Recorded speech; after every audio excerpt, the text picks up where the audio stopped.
So Jonathan Rodriguez, I'm in the MPH Health Policy track. So I am currently living in San Diego, California. I've been there for about 2 years now, and when I started the program, I was actually living in LA. You would think that being in an online program, you wouldn't make connections or make friends, but I think it's just like anything in life, right? If you network properly and you end up making those connections even within class, you start asking fellow student questions. Sooner or later throughout the different courses, you find out that there's likes, dislikes, and you sort of bond that way.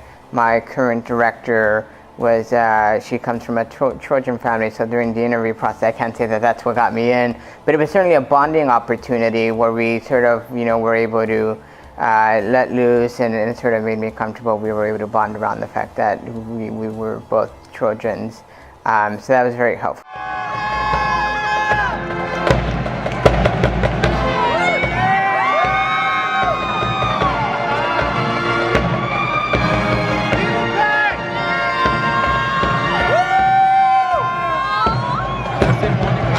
You're so short!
Cuando lo vean me dice.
Allá está en la entradita, atrás del pelón.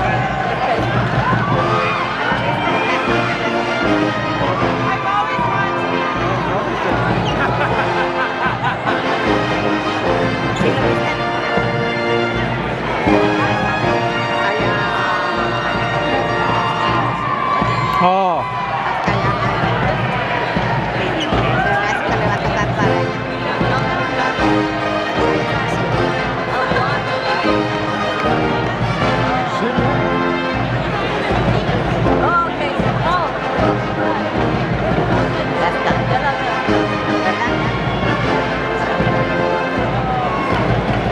Voy a irme de aquel lado. ¿Ah? Mira.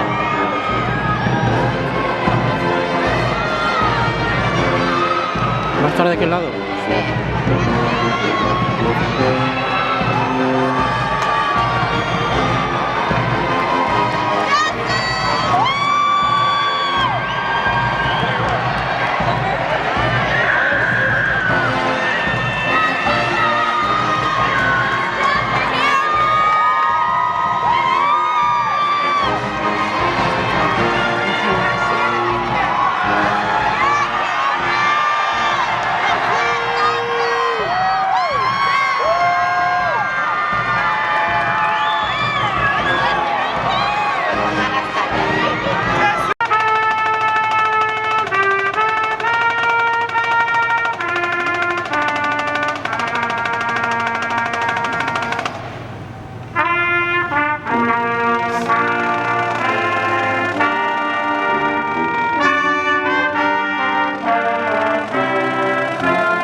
Developmental disease.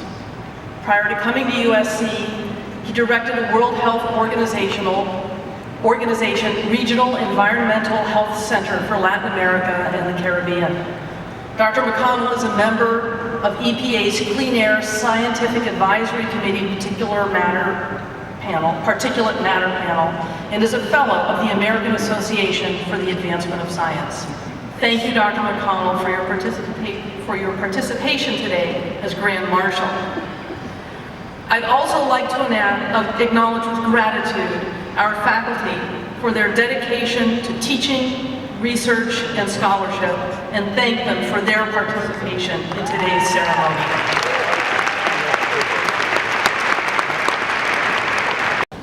The class of 2018 has chosen 2 of its members to acknowledge this occasion on their behalf. Namfong Master of Public Health candidate, will be introduced by Dr. Luan Morbach. And Daniel Chu, Doctor of Philosophy candidate in the Preventive Medicine Health Behaviors Program, will be introduced by Dr. Ricky Blumenthal.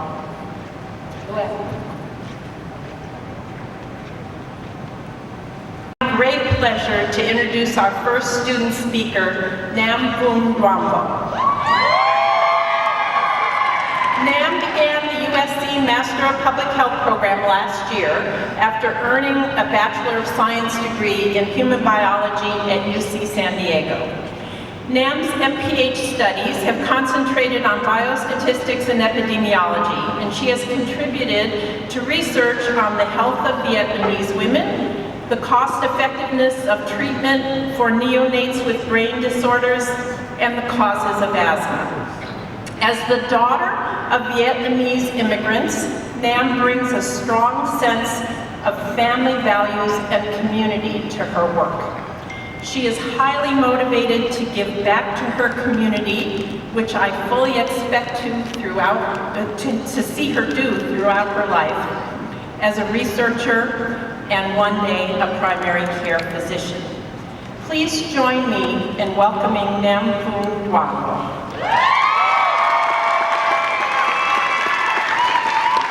Families, friends, and fellow graduates. First, I would like to congratulate everyone here on our tremendous achievement. We did it. I extend gratitude to everyone who has supported us through our journey. We could not have done it without you all. Some of us have been here at USC for 2 years, some of us 3, and others 4 or 5 years. Regardless of how long, I am sure that many of us thought that the construction project on the USC Health Sciences campus would have been completed by the time we graduated. However, the time, dedication, and resilience required to complete the extensive project, for me, is comparable to the time, dedication, and resilience necessary for all of us to succeed in our future careers. The work we will do as scientists, researchers, practitioners, and public health professionals may not yield instant gratification or change. Yet, we must remember and stay true to the reasons why we chose to pursue our respective concentrations and focus on how our work will impact our communities. We chose to attend USC to carry on the mission of the Keck School of Medicine, of improving the quality of life for individuals in society by promoting health, preventing and curing disease, advancing biomedical research, and educating tomorrow's physicians and scientists. Well, we are the now healthcare, and right now we are witnessing an opioid crisis, climate change, and state of emergencies due to environmental hazard contaminations. We are dealing with gun violence as a public health issue, high healthcare costs which limits access to basic quality of care, and ever-evolving bacteria and viruses that are becoming resistant to our antibiotics and making our vaccines ineffective.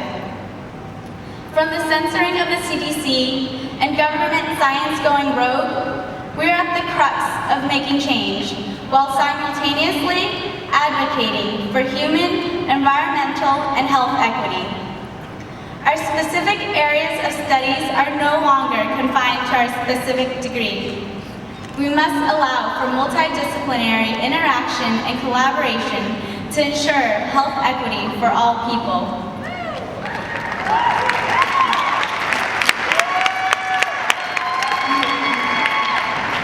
As graduates of USC, we have been equipped with the knowledge, skills, and power to influence our community, nation, and world. There is no doubt our work will be grueling. The tough, long hours may even lead to anticlimactic results or non-significant statistical associations. But we must remain motivated, hopeful, and persevere to carry on what we have started. So, as you stand and sit here today to mark the end of one journey and the beginning of another, ask yourself, how will you give your everyday life to others? What can you do to improve your communities? And how will your work in patient care, research, state health department, or conduction of epidemiology studies advance medicine? However you answer these questions, you must remember to stay focused and purposeful in your endeavors. Our brief time here at USC has also afforded us the opportunity to make connections that will last a lifetime.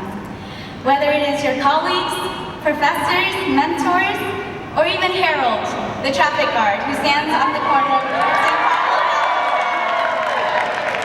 Harold, who has become a familiar face during our time here at USC, with his friendly smile and welcoming greetings that were always followed with a high five.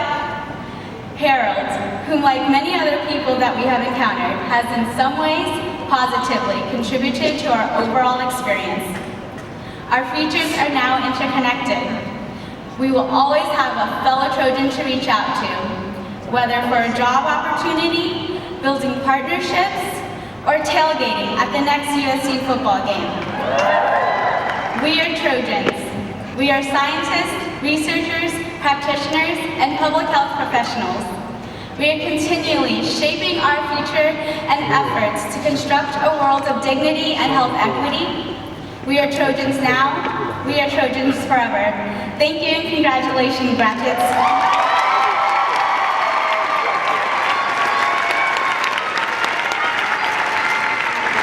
Ongoing opiate crisis in the U.S.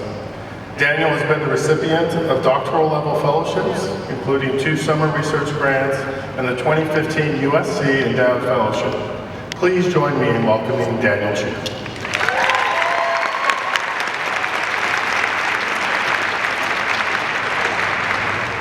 To this year's commencement for the Keck School of Medicine. So there are 2 things they don't tell you about grad school.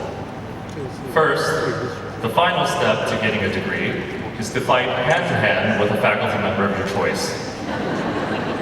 This might seem easy until you realize that most faculty are Brazilian Jiu-Jitsu grandmasters.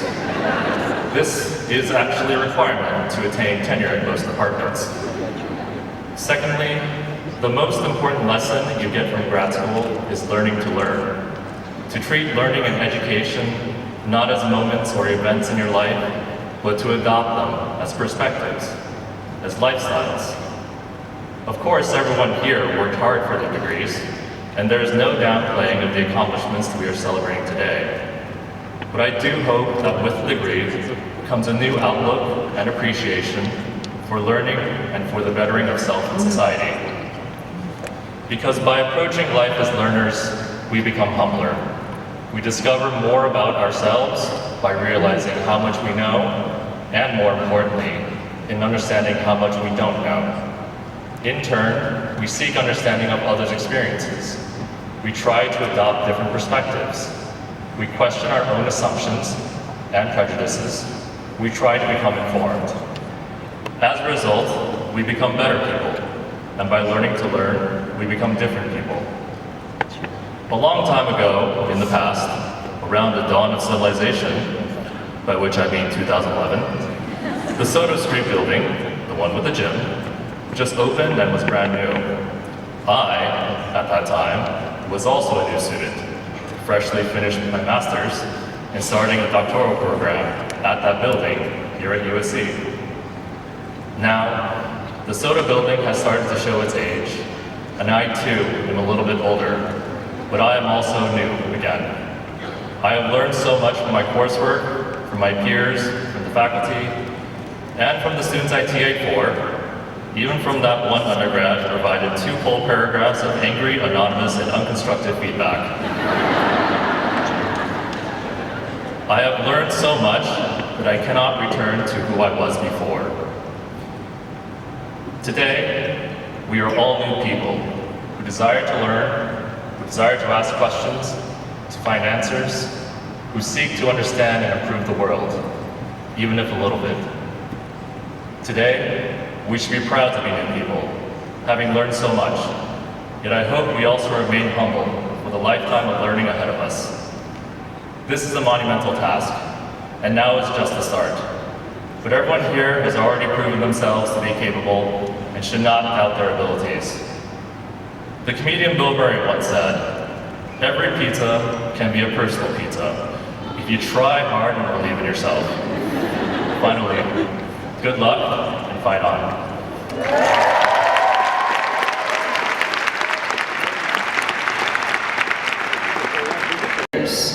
As skilled and knowledgeable caretakers of the vulnerable, sick and injured, as inventors of therapies and cures, as discoveries of hidden mechanisms and processes.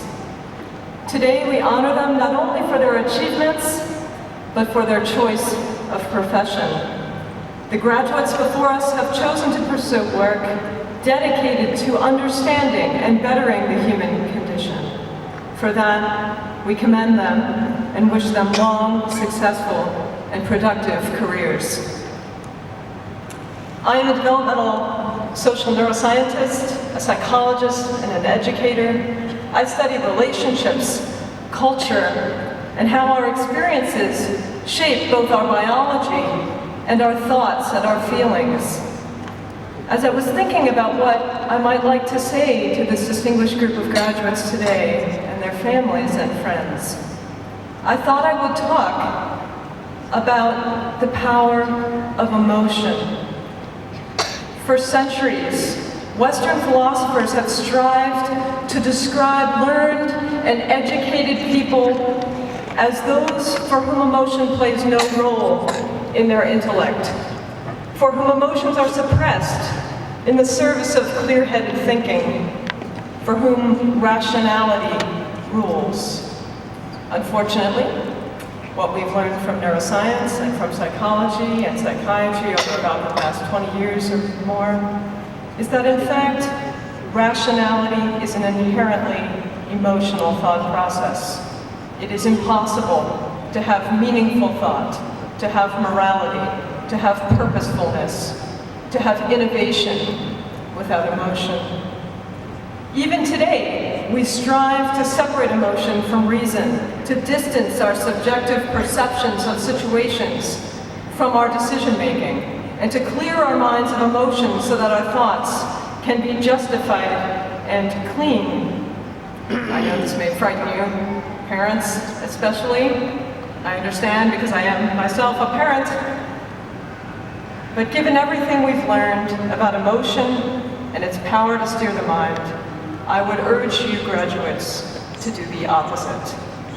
Aim not to distance yourself from your emotions, but to leverage your emotions as powerful motivators for change that you can wrought on the world. The source of all inspiration, of all passion, and of everything that is meaningful is its emotional connection to an underlying idea or purpose. But not all emotions are created equal. They differ in important dimensions. And to use your emotions well, to use them mindfully, to use them morally, to use them strategically for good in the world, you need to understand the difference between emotions. Some emotions propel you to act now. These emotions are those that keep you from falling off the edges of cliffs, that offer a hug to someone who looks sad, that make you lash out at someone with whom you may be annoyed. These emotions are very important. They steer your behavior and they need active regulation to be used in ways that are safe and that are kind. But other emotions don't pertain to acting now, and these are the emotions that I would adjure you to try to cultivate in yourselves as you move forward with your work. These emotions are about the meaning you make of situations, the deductions you draw about the beliefs that drive people's decisions, including your own, the inferences you construct about why things happen as they do and how they could happen differently. These emotions are the stuff of values, of deep relationships, of cultural meaning-making.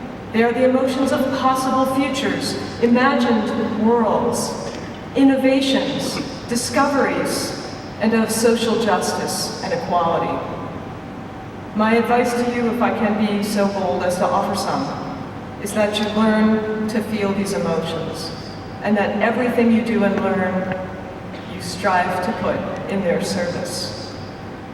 I understand that there are clinicians and public health experts and scientists and educators among you, and that as you continue your scholarly, professional, and personal lives, your journeys are not simply to advance your fields and to move through the ranks of achievement in your discipline or your chosen endeavor. I would argue that it's to learn how to feel. By that, I mean feeling as a process, as an effortful process, a painful sometimes process, an exhilarating sometimes process. I would advise you to work hard, dig in, to experiment and take risks, and submerge yourself in what life has to offer, and when life doesn't offer, construct it for yourselves and bring others with you.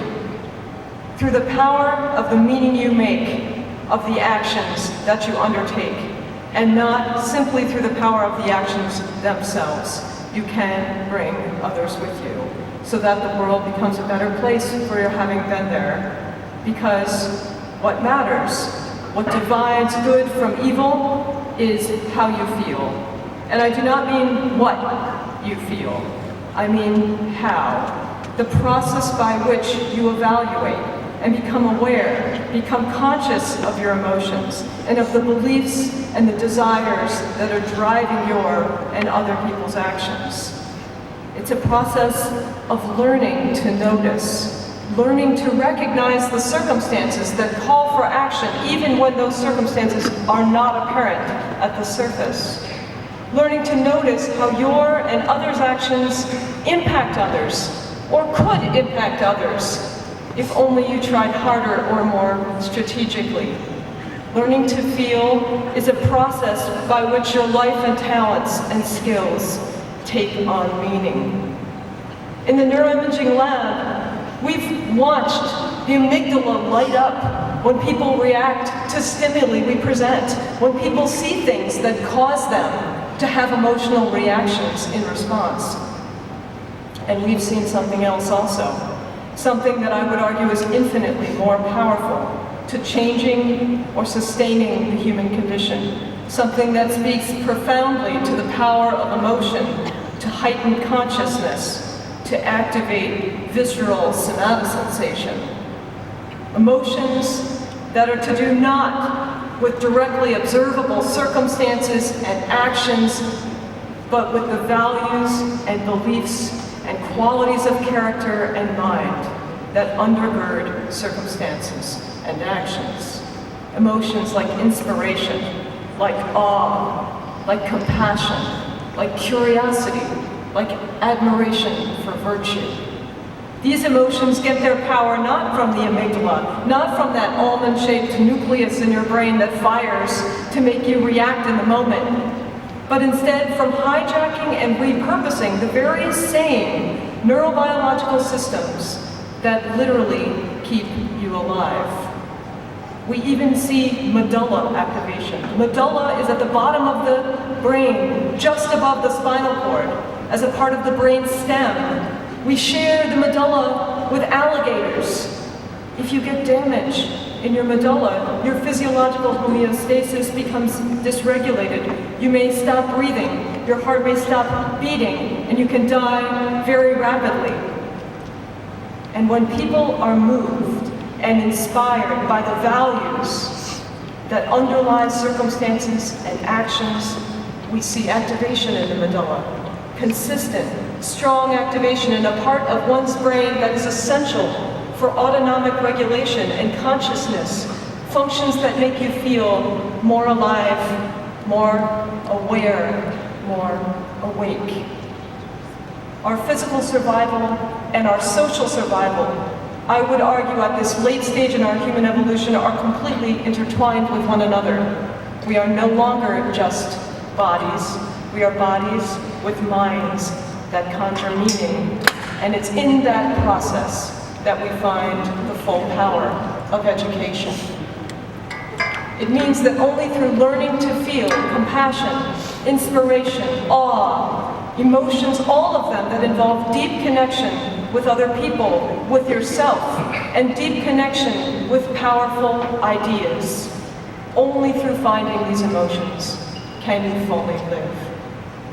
And so, my hope for you as you celebrate today with your families and your friends, and then as you step over the threshold of Keck School of Medicine, is that you live your life in a place of deep emotion, that you live your life like you mean it. Thank you.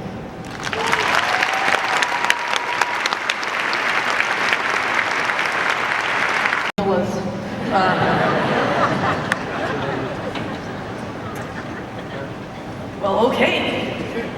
Will all candidates for the degree of Doctor of Philosophy please rise and remain standing for the conferment of the degree?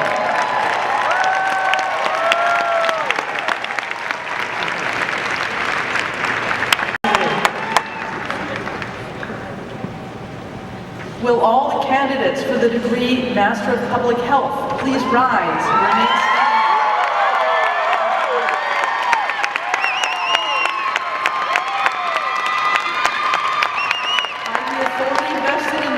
By the Board of Trustees, I now confer upon you the degree Master of Public Health, for which you have been recommended with all the rights, privileges, and responsibilities pertaining thereto.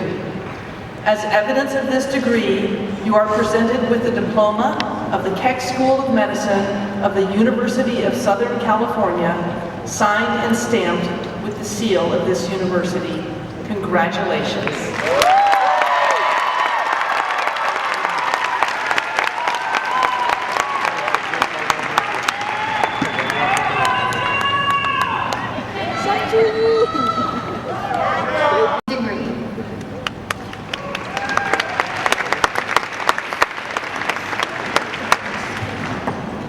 Dr. Ellie Nazami, Dr. Luann Morbach, Dr. Joyce Perez, and I are very proud to present to you today the candidates for the Doctor of Philosophy, Master of Science, and Master of Public Health degrees.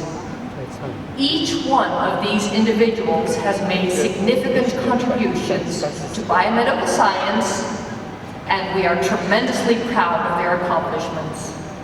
We congratulate all of you on your remarkable achievements.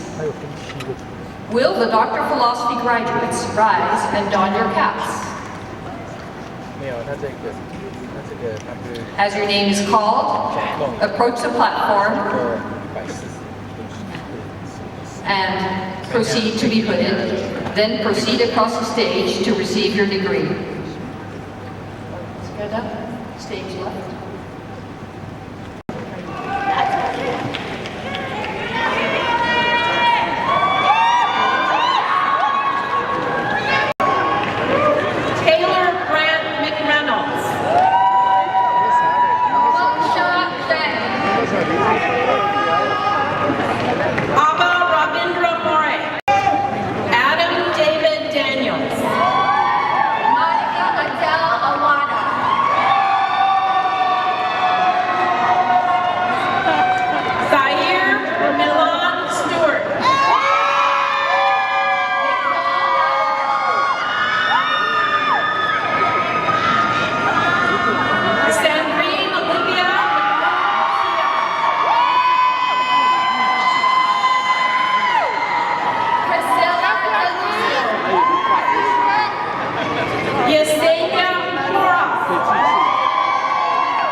Chetra Subramaniam. Kailas Meher Shah.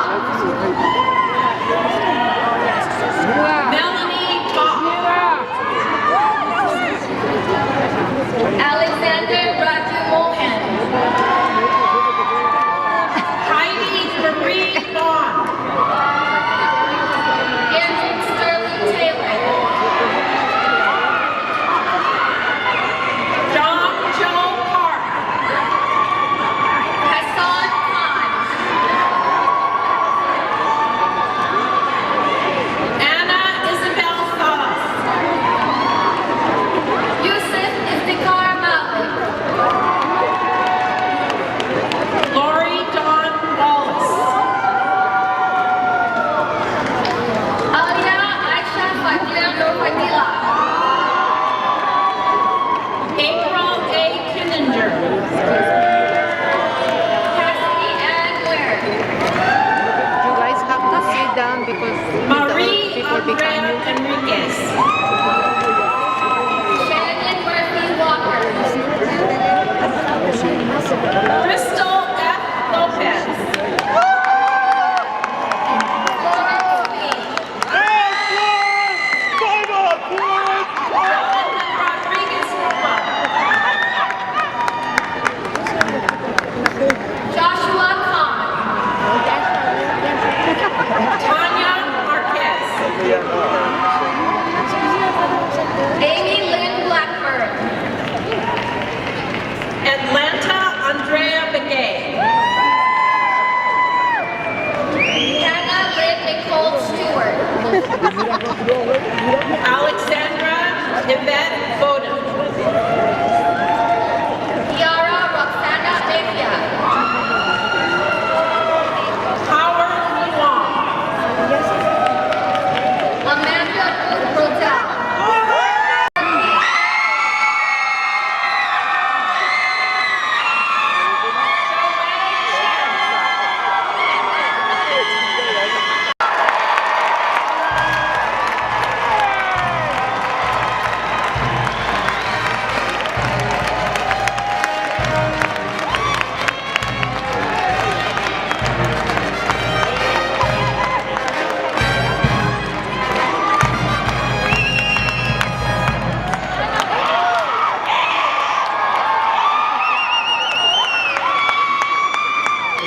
It's my pleasure to welcome you to the ranks of the Keck School of Medicine alumni, a very special group of individuals who have shared experiences at the University of Southern California and the LA County and USC Medical Center.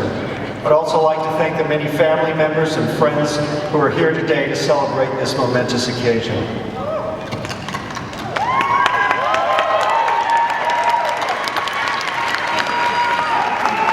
Reverend Berglow, please step forward and deliver the benediction. Employing them to fight on for the well-being, body and soul of each human life they touch, and for access to health care for all people. As we attend to them now, reverently and kindly, may each of them attend with warm reverence to those whom they serve. Oh, dear one, be known to us as we go forth to party hardy,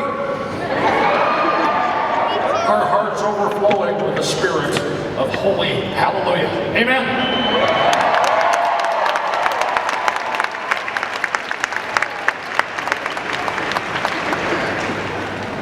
The Trojan Marching Band will now play the alma mater.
conclusion of the ceremony, our commencement reception will follow immediately in McCarthy Quad across the street on the University Park campus.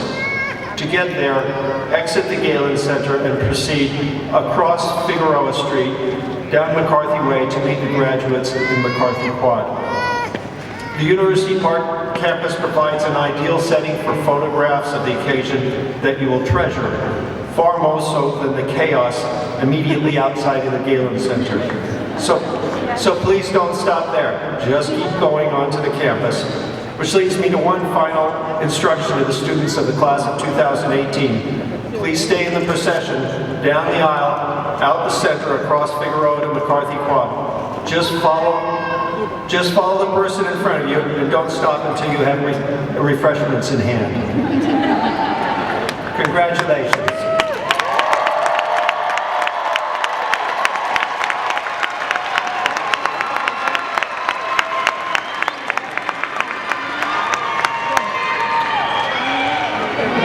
Will the members of the platform party and graduates of the class of 2018 please stand?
dreams that you dream of once in a goodbye.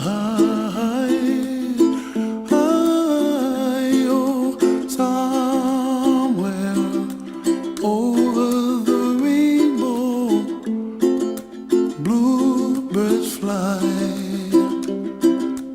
and the dreams that you dream of, dreams really do come true.